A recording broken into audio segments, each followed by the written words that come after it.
Bismillah. Assalamualaikum warahmatullahi wabarakatuh. Alhamdulillah wassallallahu ala nabiyhi wa mustafa Muhammadin wa alihi wa sahbihi wa muqri'il qur'ani ma muhibbih. Rabbi syrah li sadri wa yassir li amri wahlul uqdatan min lisani yafqahu qawli. Rabbi zidni ilman warzuqni fahman birahmatika ya arhamar rahimin. Amin ya Allah ya rabbal alamin. Bismillah teman-teman semuanya. Pada kesempatan kali ini Ustazah akan kultum dengan tema berpuasa dengan gembira. Nah teman-teman, tema ini Ustazah ambil dari hadis yang Ustazah juga baru tahu nih teman-teman, ada hadis seperti ini nih, dan artinya juga maknanya sangat menarik nih. Coba ya Ustazah baca ya. Man shoma ramadhana imanan wahtisaban ghufira lahu ma taqaddama min dzambih. Artinya, barang siapa yang berpuasa Ramadan karena iman dan mengharapkan pahala, niscaya akan diampuni dosa-dosanya yang telah lalu. Hadis riwayat Bukhari Muslim. Nah, teman-teman, jadi kalau kita berpuasa nih, kemudian berpuasanya dengan iman dan juga kita mengharap pahala hanya kepada Allah, maka kita akan diampuni dosa-dosanya. Terus apa hubungannya dengan tema yang tadi ya, berpuasa dengan gembira? Nah, ternyata berpuasa dengan gembira itu adalah salah satu syarat dalam hadis ini kalau kita ingin puasanya mendapat ampunan dari Allah. Nah, coba kita baca lagi ya. Barang siapa yang berpuasa Ramadan karena iman. Nah, teman-teman, iman itu kita harus percaya bahwa ini semua adalah perintah dari Allah, dan keimanan itu yang menyebabkan kita berpuasa dengan gembira, teman-teman. Jadi kita tidak terpaksa puasanya, kita juga berpuasanya dengan sungguh-sungguh, dengan semangat, karena keimanan yang ada dalam hati kita, dan juga kita mengharapkan pahala hanya kepada Allah. Nah, itu kalau kita berpuasa karena kita punya iman dan kita mengharapkan pahala, nah maka kita akan diampuni dosa-dosanya. Makanya kita harus berpuasa dengan gembira, gitu ya teman-teman ya. Berpuasa dengan gembira, dengan semangat. Jadi tidak ada mengeluh saat berpuasa, gitu ya teman-teman ya. Nah, kegembiraan ini juga merupakan salah satu yang menyebabkan kita untuk dapat pahala yang besar dari Allah. Kalau kita gembira menyambut Ramadan, maka cuman hanya bergembira di hati kita sudah mendapatkan pahala dari Allah. Nah, biasanya nih teman-teman, kalau kita bergembira, kita akan berarti kita menunggu-nunggu sesuatu itu. Berarti sesuatu itu menyenangkan untuk kita. Berarti sesuatu itu sesuatu yang kita pasti akan melakukannya dengan baik gitu ya teman-teman, karena sesuatu yang ditunggu-tunggu dan yang menggembirakan gitu kan.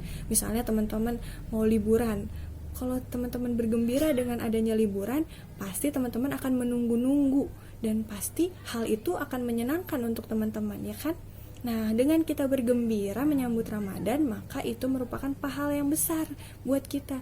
Kalau kita bergembira saja, berarti kita sebetulnya sudah menginginkan kebaikan itu ada pada diri kita. Kita pengen puasa, kita kangen Ramadan, pengen puasa, pengen sahur, pengen taraweh, pengen baca Quran yang banyak gitu.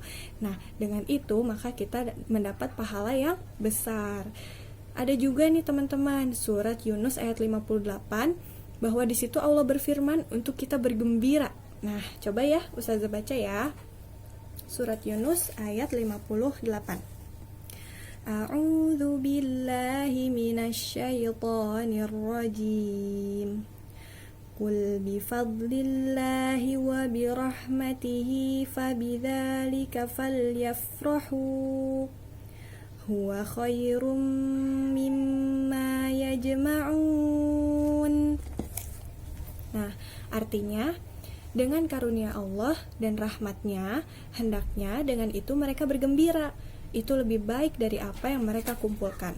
Nah, teman-teman, karunia Allah dan rahmat Allah itu beberapa menafsirkan bahwa artinya adalah iman dan Al-Quran. Nah, jadi kita itu harus bergembira karena karunia dan rahmat Allah. Artinya kita harus bergembira dengan iman dan Al-Quran. Maksudnya apa? Iman, kita berpuasa dengan beriman kan?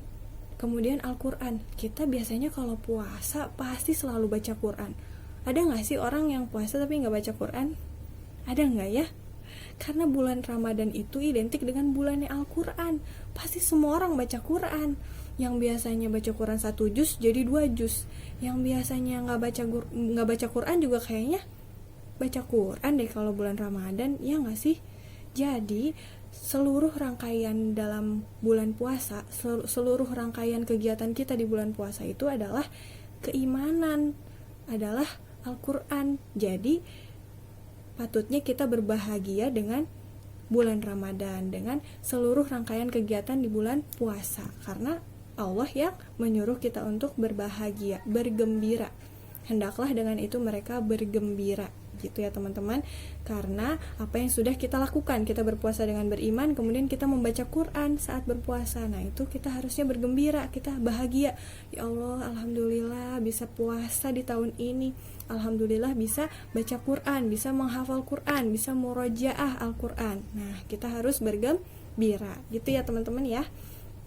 Nah kemudian tahu gak sih teman-teman, ternyata ya kita juga harus bergembira karena ada jaminan kegembiraan, ada jaminan kebahagiaan.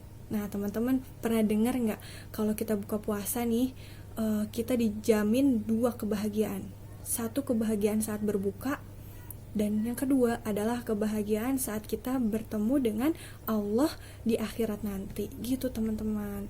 Ada hadisnya teman-teman ya, coba nanti teman-teman cari ya, PR nih dari Ustazah, kalian cari hadisnya, kemudian kalian lihat benar nggak tuh hadisnya bahwa ada jaminan kebahagiaan untuk yang berpuasa. Nah salah satunya tadi apa? Ketika berbuka kita akan bahagia. Teman-teman bahagia nggak kalau berbuka? Pasti bahagia. Berbuka dengan apapun pasti bahagia, karena sebentar lagi nih buka puasa. Aduh menunggu-nunggu. Teman-teman pasti bahagia banget kalau sudah buka, sudah beduk maghrib, terus teman-teman baca doa, terus buka puasa. Pasti tegukan pertama walaupun cuma air putih itu teman-teman udah bahagia. Pasti kan? Nah itu adalah jaminan kebahagiaan di dunia. Nanti di akhirat adalah bertemu dengan Allah, gitu teman-teman. Ya teman-teman, mudah-mudahan dengan kita berdoa, kita saling mengingatkan, dan juga kita beristighfar ya teman-teman. Semoga kita semua dimudahkan untuk melakukan kebaikan. Amin ya Allah ya Rabbal Alamin. Nah teman-teman, sekian dari Ustazah, kurang lebihnya mohon maaf. Subhanakallahumma wa bihamdika asyhadu alla ilaha illa anta astaghfiruka wa atubu ilaik. Wassalamualaikum warahmatullahi wabarakatuh.